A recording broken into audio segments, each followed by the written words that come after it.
നമുക്കറിയാം ഈ അന്വേഷണം ചെന്നെത്തുക എവിടെയാണ്? ഈ വിമാനം ഉണ്ടാക്കിയ ബോയിങ് എന്ന കമ്പനിയിലാണ്. അപ്പോൾ ബോയിങ് എന്ന കമ്പനി അവരുടെ റെപ്യൂട്ടേഷനും അവരുടെ ലാഭവും എല്ലാം സംരക്ഷിക്കാൻ വേണ്ടി അവർ ഏതറ്റം വരെയും പോകും. അമേരിക്കയിൽ അത് അനുവദനീയം കൂടിയാണ്. അതിനുവേണ്ടി പണം ചെലവഴിച്ചുകൊണ്ട് അവർ പബ്ലിക് റിലേഷൻ നടത്തും. അപ്പോൾ അത്തരത്തിലുള്ള ചില വാർത്തകൾ വരും. മുമ്പും ഇത്തരം അനുഭവങ്ങൾ ഉണ്ടായിട്ടുണ്ട്.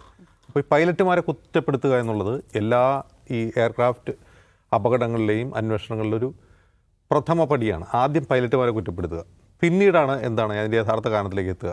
ഇവിടെയും അത് തന്നെയാണ് സംഭവിക്കുന്നത്.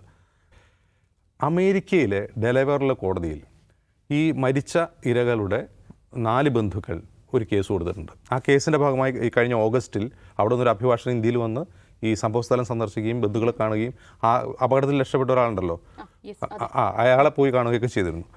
അപ്പോൾ അത് നിർണായകമാണ്. എന്തുകൊണ്ടാണെന്ന് വെച്ചാൽ ഇത് അമേരിക്കയിലാണ് ബോയിങ് വിമാനം നിർമ്മിക്കുന്നത് എന്നുള്ളതുകൊണ്ട് അമേരിക്കൻ കോടതിയിൽ വരുന്നൊരു കേസ് ഈ അന്വേഷണത്തെ കുറേ കൂടി പ്രഷറൈസ് ചെയ്യും.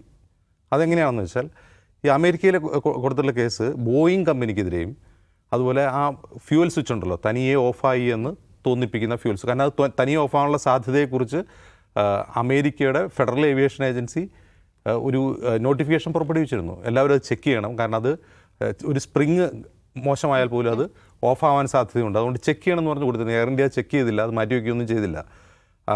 അങ്ങനൊരു നോട്ടിഫിക്കേഷൻ നിലനിൽക്കെ, അങ്ങനെ ഒരു ഗൈഡ് ലൈൻ നിലനിൽക്കെ ഈ ബോയിങ് വിമാന കമ്പനിക്കെതിരെയും അതുപോലെ ആ സ്വിച്ച് ഉണ്ടാക്കിയ ഹണിവെൽ എന്ന കമ്പനിക്കെതിരെയുമാണ് കേസ് കൊടുത്തിട്ടുള്ളത്. അമേരിക്കയിലെ ഒരു നിയമപ്രകാരം ഒരു പ്രൊഡക്റ്റ് ഉണ്ടാക്കുന്ന ഒരു കമ്പനിക്ക് ആ പ്രൊഡക്റ്റ് മൂലമുണ്ടാകുന്ന അപകടങ്ങളുടെ ഉത്തരവാദിത്വമുണ്ട്. അങ്ങനെ ഒരു നിയമം അമേരിക്കയിലുള്ളതുകൊണ്ട് ആ നിയമപ്രകാരമാണ് ഈ കേസ്. എന്നിരിക്കെ ഈ 2 കമ്പനികളെയും ഹണിവെലിനെയും അതുപോലെ ബോയിങ്ങിനെയും ഇവർക്ക് ഈ കേസിലേക്ക് കൊണ്ടുവരാൻ കഴിയുന്നു എന്നുള്ളിടത്ത് ഈ അന്വേഷണം കുറേ കൂടി ശരിയായ ദിശയിൽ പോകാൻ സാധ്യതയുണ്ട്. അല്ല, അവിടെ നടക്കുന്ന വെച്ചാൽ അങ്ങനെ ഒരു നിയമം അവിടെ ഉള്ളതുകൊണ്ടാണ്. അത് ആ 2 കമ്പനികളെയും ഈ കേസിലേക്ക് വലിച്ചഴിച്ചു കൊണ്ടുവരുമ്പോൾ അങ്ങനെ ഒരു നിയമം ഉള്ളതുകൊണ്ടാണ് അത് സാധിക്കുന്നത്. മറ്റൊന്ന്, ഈ 50-ലധികം ബ്രിട്ടീഷ് പൗരന്മാർ ഈ ദുരന്തത്തിൽ മരിച്ചിട്ടുണ്ട്. അപ്പോൾ ബ്രിട്ടൻ്റെ ഒരു സമ്മർദ്ദം വേറൊരു തരത്തിലുണ്ടെങ്കിൽ ഈ ഇന്ത്യൻ പൈലറ്റുമാരെ ഇന്ത്യക്കാരെ കുറ്റപ്പെടുത്തിക്കൊണ്ടുള്ള ഒരു അന്വേഷണ റിപ്പോർട്ടിലേക്ക് പോകാൻ കഴിയില്ല. ഇതിൽ ഒരു പ്രധാനപ്പെട്ട പ്രശ്നം ഞാൻ മുമ്പ് സൂചിപ്പിച്ച പോലെ DGCAയിലെ 3 ഉദ്യോഗസ്ഥർ ഈ അന്വേഷണ സംഘത്തിലുണ്ട്. ബോയിങ് എന്ന് പറയുന്ന ഒരു അമേരിക്കൻ കമ്പനിയാണ്.